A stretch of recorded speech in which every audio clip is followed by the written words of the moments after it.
భాజపా తెలంగాణ రాష్ట్ర అధ్యక్షుడు రామచంద్రరావు గృహ నిర్బంధం.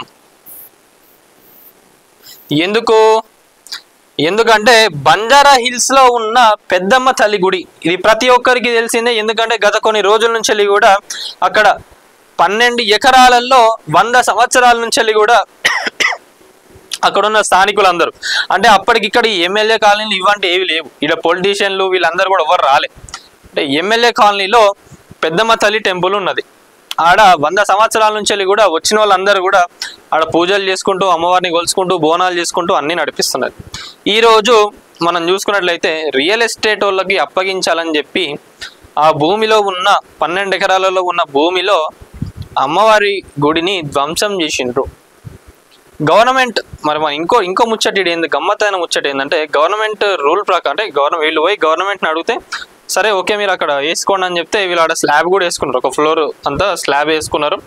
అమ్మవారికి అంటే అక్కడ జనాలకు అమ్మవారి కళలో వచ్చి ఇట్లా షెల్టర్ కావాలన్నట్టుగా చెప్తే వీళ్ళు పోయి చేయడం జరిగింది. వీళ్ళు ఏం చేసిండ్రు, ఇక పెద్ద మనుషులు హఠాత్తున ఇది గవర్నమెంట్ ల్యాండ్ ఈడ ఇట్లా కడతారు అది అని చెప్పి అమ్మవారి గుడిని గూలగొట్టి అక్కడున్న అమ్మవారి విగ్రహాన్ని కూడా తీసుకుపోయి ఫిలిం నగర్లో ఉన్న గుడిలో పెట్టినంట. ఇదంతా రాత్రికి రాత్రే కానిచ్చిండ్రు. ఎందుకు అంత హఠాత్తుగా అంత అసలు చెప్పకుండా చేయాలి?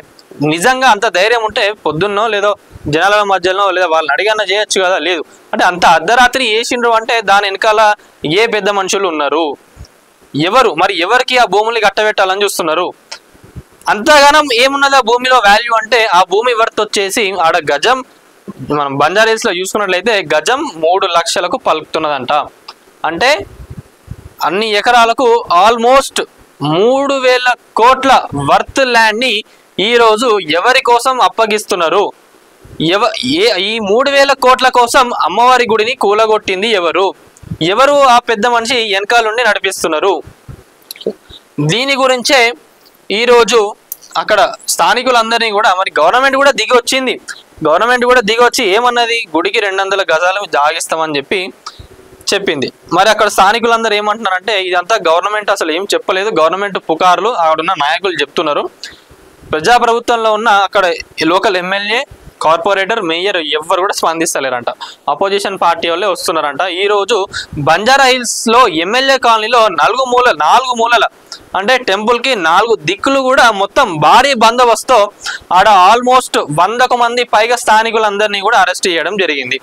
ఆడ ఎవరు వచ్చినా కూడా అంటే ఇప్పుడు అక్కడ ఇల్లులు ఉన్నోళ్ళు ఎవరైతే అక్కడ స్థానికులు ఉన్నారో ఇల్లులు, వాళ్ళని పోవడానికి కూడా వాళ్ళ వెహికల్స్ ఆపి మీ ఇల్లు ఇక్కడనేనా అని పోలీసులు ఈరోజు అడుగుతున్నారు.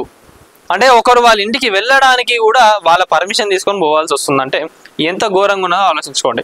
ఇష్టం ఉన్నట్టుగా మొత్తం కూడా బ్యారికేడ్లు పెట్టిండ్రు 7వ వరుస ఆడ. మన హరే కృష్ణ టెంపుల్ దగ్గర నుంచి వెళ్ళి మళ్ళీ ఇంకా ఒమేగా హాస్పిటల్ దగ్గర నుంచి వెళ్ళి 2 చోట్ల బ్యారికేడ్లు.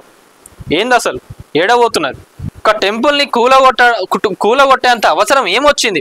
అది కూడా మళ్ళా అర్ధరాత్రి ఒక ఎంఆర్ఓ వచ్చి ఎవరికి తెలపకుండా అంత సీక్రెట్గా జరపాల్సిన అవసరం ఏమున్నది? ఎవరెవరికి ఎంత మూడుతున్నాయి ప్రతి ఒక్కరిని కూడా, చీకోటి ప్రవీణ్ గారు కానివ్వండి, ఈరోజు ఇంకా బీజేపీకి సంబంధించిన నాయకులు, బజరంగ్ దళకి సంబంధించిన నాయకులు, హిందూ సంఘాలకు సంబంధించిన వాళ్ళందరినీ కూడా ఈరోజు పోలీస్ స్టేషన్లలోనే ఉన్నారు. ఇప్పటికి కూడా పోలీస్ స్టేషన్లోనే ఉన్నారు. ఏం చెప్తలేరంట, వాళ్ళకి అసలు పంపిస్తలేరంట. ఆల్మోస్ట్ సిటీలో ఉన్న సిటీ అవుట్స్కట్స్లో ఉన్న పోలీస్ స్టేషన్ అన్నింటిలో కూడా వీళ్ళందరినీ ఈరోజు అరెస్ట్ చేసి ఆడబెట్టిండ్రు. ఎందుకు అంటే ఈ 3000 కోట్ల ల్యాండ్ ఏదైతే ఉందో దాన్ని ఒక రియల్ ఎస్టేట్ వాళ్ళకి ఇవ్వడానికి ఇంత తతంగం నడుస్తున్నది. దానికోసమే బీజేపీ అధ్యక్షుడు రామచంద్రరావు గారిని హౌస్ అరెస్ట్ చేయడం జరిగింది. తప్ప మాట్లాడితే తప్ప ఏం లాభం చెప్పండి? మీరు హౌస్ అరెస్ట్లు చేస్తే ఇంట్లోకి వెళ్ళి వాళ్ళు మాట్లాడి వీడియోలు చేయలేరా? ఆడికి వస్తేనే కావాలని ఏమున్నది? ఇంట్లో కూర్చొని పోరాటాలు చేసిన వాళ్ళు కూడా ఉన్నారు. హౌస్ అరెస్టులు చేస్తే ఏమొస్తుంది? మళ్ళీ అది కూడా హిందూ గుళ్ళు ఏవైతే ఉన్నాయో వాటిపైనే పడ్డారు. జరా గుళ్ళను కాపాడుకోండి, ఒకటే చెప్తున్నా. దీన్ని ఇంత ఇష్యూ చేసుకోవడం ప్రజాప్రభుత్వానికి కూడా ఎంత మాత్రం కూడా కరెక్ట్ కాదు. మళ్ళీ ఆల్మోస్ట్ ఎమ్మెల్యే కాలనీలో చూసుకున్నట్లయితే ఆడ అందరు ఉంటారు, బీజేపీకి సంబంధించిన నాయకులు ఉంటారు. అరవింద్ గారి ఇంటి ఎదురుగా గల్లేది టెంపుల్ కూడా వచ్చేసి అక్కడ కాంగ్రెస్ వాళ్ళు ఉంటారు, బీఆర్ఎస్ వాళ్ళు ఉంటారు, బీజేపీ వాళ్ళు కూడా ఉంటారు. ఈడ ఉన్న పెద్ద మనుషులు ఎవరు ఉన్నారో వీళ్ళందరికీ జూబ్లీ హిల్స్ పెద్దమ్మ టెంపుల్కి వెళ్తారు, మంచి ప్రోటోకాల్లో వెళ్తారు. కానీ బంజారా హిల్స్లో ఉన్న బస్తీలో ఉన్న ప్రజలందరికీ మాత్రం బంజారా హిల్స్ పెద్దమ్మ టెంపులే దిక్కు. ఈరోజు అది లేకుండా చేసిండ్రు. మరి ఇది ఎంత దూరం వెళ్తుందో ఏందో కూడా ప్రభుత్వం కూడా చూస్తుంది. ఎందుకంటే ఒక గుడిని ముట్టుకుంటే ఎవరు కూడా ఊకోరు. ప్రభుత్వం మరి దీన్ని ఎట్లా తీసుకుంటుందో ఏందో ఇక మీ చేతిలోనే ఉంటుంది. ఇది ప్రజాప్రభుత్వం ఏదైతే ఉందో మీ చేతిలోనే ఉంటుంది. మరి దీన్ని మీరు ఇంకా ప్రొలాంగ్ చేసుకుంటారా లేదా ఇక్కడ వరకు క్లోజ్ చేసేస్తారా ఏందో కూడా చూసుకోవాలి. గుడి ఎక్కడైతే ఉందో ఆడ జాగియకుండా ఏడో మేము బస్సులో జాగిస్తామంటే ఎంతవరకు కరెక్ట్ అండి అది?